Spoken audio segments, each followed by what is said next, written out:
Baik,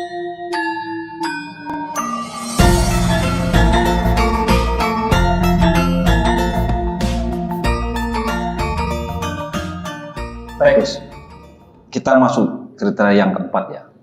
Bahwa kita harus mensucikan diri kita dari hal-hal selain Allah. Hanya Allah yang ada dalam kehidupan kita. Karena kita berasal dari Allah, sumber dari segala sesuatu, dan kita pun akan kembali pada Allah. Dan untuk itu, dalam proses kehidupan, jangan sampai kita lepas dari Allah. Tapi kan pada kenyataannya dalam kehidupan kita itu bahan bakunya ya dari dunia. Kita bahan bakunya dari saripati tanah. Mana ada kita bisa lepas dari bahan baku yang sama. Semua dalam kehidupan kita ini saripati tanah, ya kan? Emas itu saripati tanah.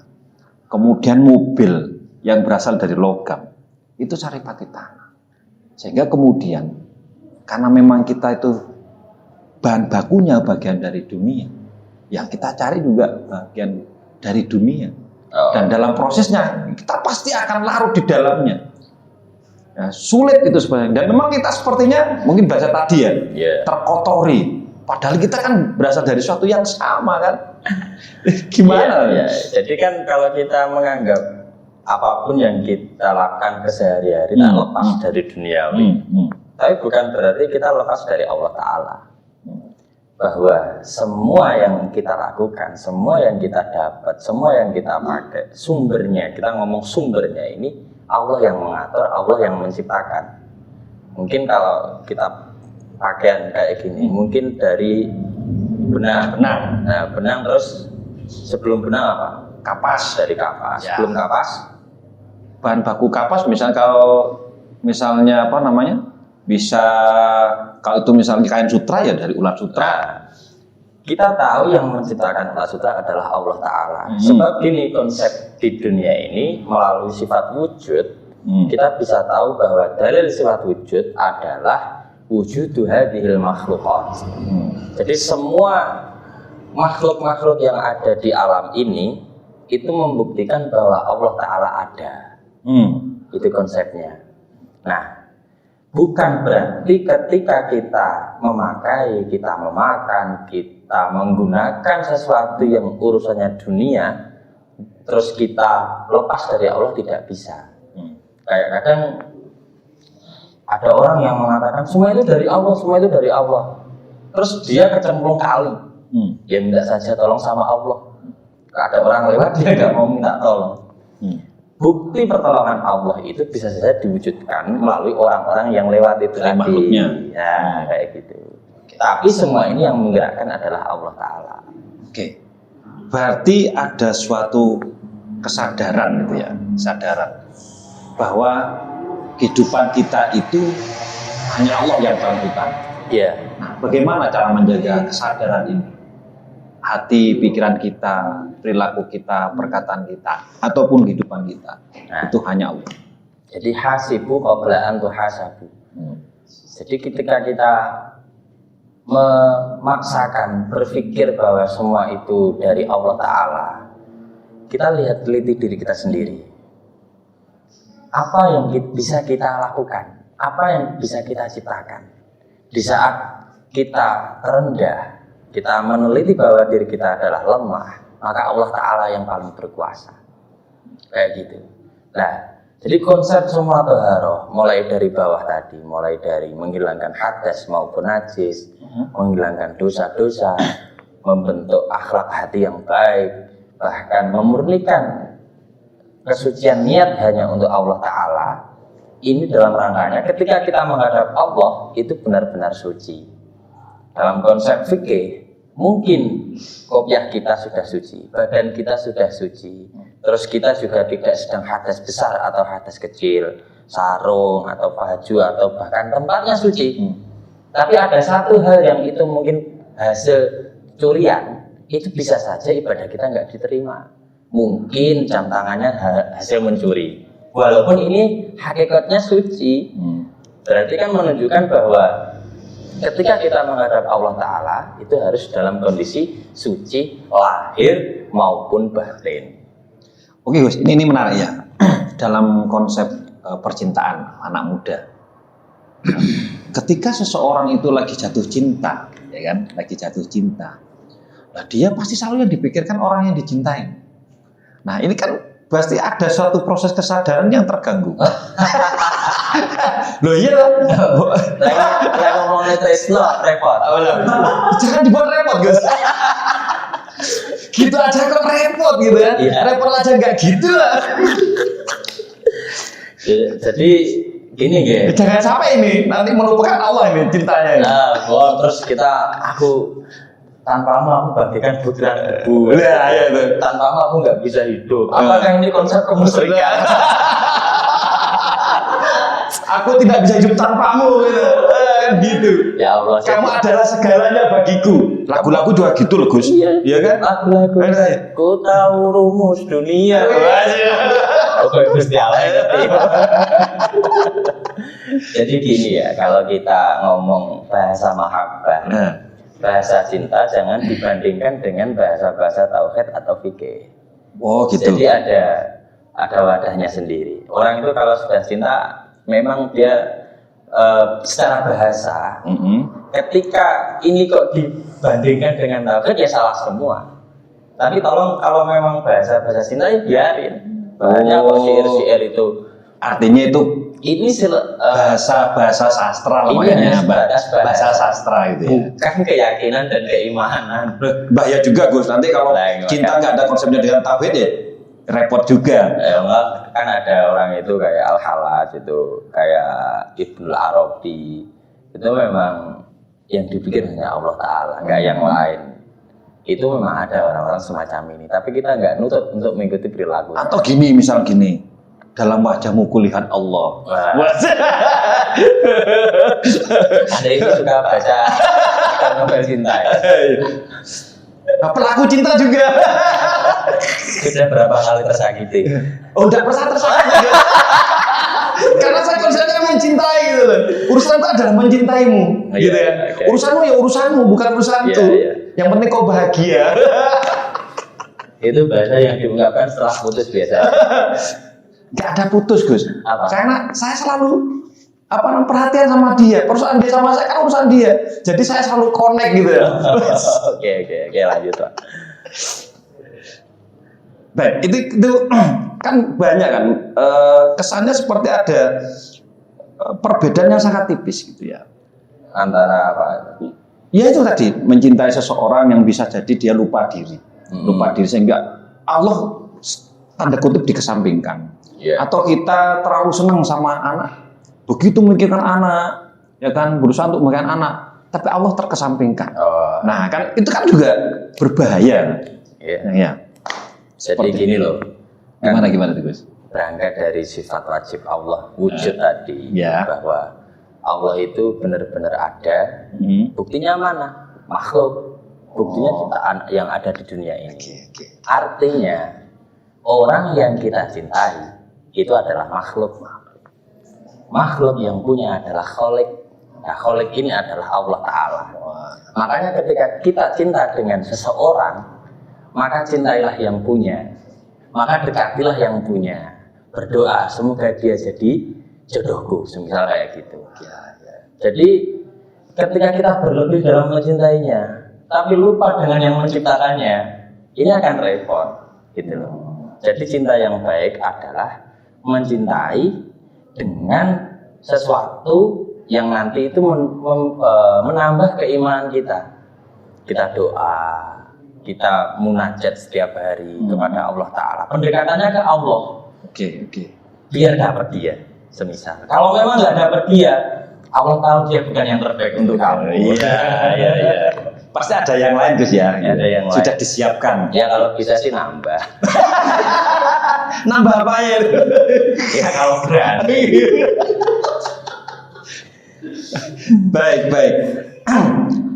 Di sini bisa kita pahami ya bahwa kalau kita berbicara tentang konsep cinta nih, dari konsep kesucian ini ke cinta atau mungkin cinta yang suci. Kita sudah mulai memperlebar. Enggak juga Gus, ini tetap konsep cinta yang bagaimana mencintai makhluk Allah, tapi hubungannya dengan konsep mencintai Allah. Oh, iya. Tidak lepas itu, tetap seperti itu. Tak pikir begitu. Jadi mungkin untuk anda yang belum menikah, tanamkan dalam hati anda, jodoh yang terbaik itu adalah man alladzi yuqarribuni ilallah. Wah, nopo nih Bu? Apa itu Gus? Orang yang mampu mendekatkan kita kepada Allah Ta'ala. Masya Allah itu. Jadi kita mencintainya bukan karena dia cantiknya, bukan karena dia mungkin punya harta yang banyak, tapi bagaimana dia itu bisa mengajak kita lebih dekat dengan Allah Ta'ala. Itu jodoh yang terbaik. Siap. Berarti memang dengan jodoh itu bersama-sama menuju ridho Allah. Betul. Wah, cocok. Jadi itu salah satu cara untuk mensucikan kehidupan kita. Karena dengan berpasangan itu salah satunya juga mensucikan syahwat kita. Wah. Iya. Ya kan? Sesuatu yang sebelumnya haram bisa menjadi halal, bahkan ternilai ibadah itu ya karena nikah. Makanya nikah. Yang belum nikah segera menikah. Oke, baik. Ini kok ujung-ujungnya konsep khususnya pada pernikahan ini. Ini jangan-jangan dia mau menikah ya. Baik. Ya. Tak pikir-pikir bagus ya. Ketika kita berbicara tentang Islam dan kesucian ya. Ya. Mau bersuci aja, bersuci dari hadas, dari najis gitu kan ya. Kemudian ada mandi janabat, mandi besar. Iya. Kok kayaknya bersuci aja kok ya ribet gitu ya, diatur-atur gitu. Kok Islam kok seperti itu, ribet banget ya? Apa nggak perlu simpel aja gitu? Nggak perlu ya. Jadi gini, sudut pandang yang mengartikan Islam ketika mengatur hal-hal yang kecil, hal-hal yang seakan-akan itu tabu, maaf. Kalau di fikih itu kan ada kadang dalam sesuci pasti nanti yang dibahas kayak ada hadas besar, penyebabnya apa aja. Akhirnya membahas hal-hal yang terkesan itu tabu. Itu hanya terkesan. Tetapi itu harus diilmui. Harus benar-benar tahu caranya. Kayak istinja. Istinja itu kalau bahasa Jawanya peper, cewok. Loh, Islam itu sampai membahas itu. Itu bentuk kepedulian Islam tentang masalah-masalah rumit. Islam itu sangat peduli dengan kita, bukan malah mempersulit. Nah, karena Islam sendiri Kanjeng Nabi itu mengajarkan konsep kebersihan yang luar biasa. Bahkan ketika kita mandi, semua anggota tubuh wajib terkena air. Artinya biar kotoran itu keluar bersama air. Jadi kayak gitu konsepnya itu. Islam begitu peduli dengan kita. Makanya untuk orang-orang yang mungkin mudah terpengaruh dengan bahasa-bahasa Islam itu ribut, Islam itu teroris, itu orang-orang yang sebenarnya benci dengan Islam, mencoba menghancurkan Islam dari dalam. Nah ini biasa dilakukan oleh mereka yang sangat benci. Padahal Islam itu tidak seperti itu. Islam itu ramah, bukan marah. Islam itu peduli, bukan mempersulit. Oke, baik, sedikit konklusi nanti untuk penutupan ngobrol santai kita. Jadi ada kata kunci Islam. Kemudian tadi kita menyebutkan bersuci atau menyucikan. Kemudian juga ada kebersihan. Nah, mungkin korelasi dari ini Gus yang bisa dipelajari oleh kita semua sehingga menjadi suatu ilmu yang bermanfaat. Kalau saya itu mempelajari masalah kebersihan. Bagaimana pentingnya kebersihan, kesucian, dan hubungannya dengan Islam. Sebagaimana apa yang telah kita alami baru-baru ini, kayak kasus COVID-19. Itu sebenarnya kalau kita mau buka mata yang selebar-lebarnya, akhirnya pemerintah menganjurkan kita selalu cuci tangan, bahkan pakai hand sanitizer atau semacamnya itulah. Itu sebenarnya sudah diajarkan Islam sejak dulu. Kita wudhu, cuci tangan dulu sunnahnya. Kita mengusap wajah. Hal-hal yang dibahas salah satu semisal kayak wudhu, kayak tangan, wajah, kaki. Ini memang anggota-anggota yang sering sekali keluar. Sering sekali bersentuhan dengan benda-benda asing. Makanya kalau masuk rumah itu kita Kalau orang dulu biasanya cuci tangan dulu, cuci kaki dulu kayak gitu. Jadi penting sekali. Bagaimana ketika kita bersosial, kita juga nggak tahu kalau tangan kita sedang membawa virus. Bahkan kalau kita makan makanan sayurnya, berasnya, kalau orang Jawa biasanya kan dicuci dulu. Semuanya sampai bumbu-bumbunya biasanya dicuci dulu. Itu tujuannya apa? Biar ketika kita makan tidak terkena virus atau bakteri-bakteri jahat daripada makanan atau wadahnya tadi. Jadi secara kesehatan itu sangat penting dan sangat baik. Sebab kebanyakan penyakit yang masuk dalam tubuh kita itu salah satunya lewat makanan. Lah makanan itu salah satunya adalah ketika makanan itu kotor, wadahnya kotor, sendoknya kotor, mungkin tempatnya juga kotor, akan mempengaruhi kesehatan juga. Itu salah satu mungkin sudut pandang saya masalah kebersihan. Dan perlu diketahui, setiap sesuatu yang bersih itu belum tentu suci. Yang bersih belum tentu suci. Iya. Tetapi yang suci umumnya pasti bersih. Oke, kawan-kawan ya, yang bersih belum tentu suci, tapi yang suci jelas bersih. Iya. Semisal kan kalau di fikih itu ada najis ainiyah dan najis hukmiyah. Semisal di lantai ini ada bekas air seni dan ini belum pernah dibasuh. Kemudian sifat-sifat air seni itu hilang dengan sendirinya. Seakan-akan terlihat mata itu bersih. Tetapi secara hukum dia adalah najis. Nah, kayak gitu.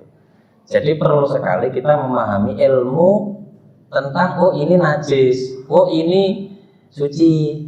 Kayak khamar, minum-minuman yang memabukkan itu najis, kayak utah-utahan, nanah, darah, bangkai, terus kemudian anjing dan babi dan anak-anaknya, semuanya keturunan anjing dan babi ini najis.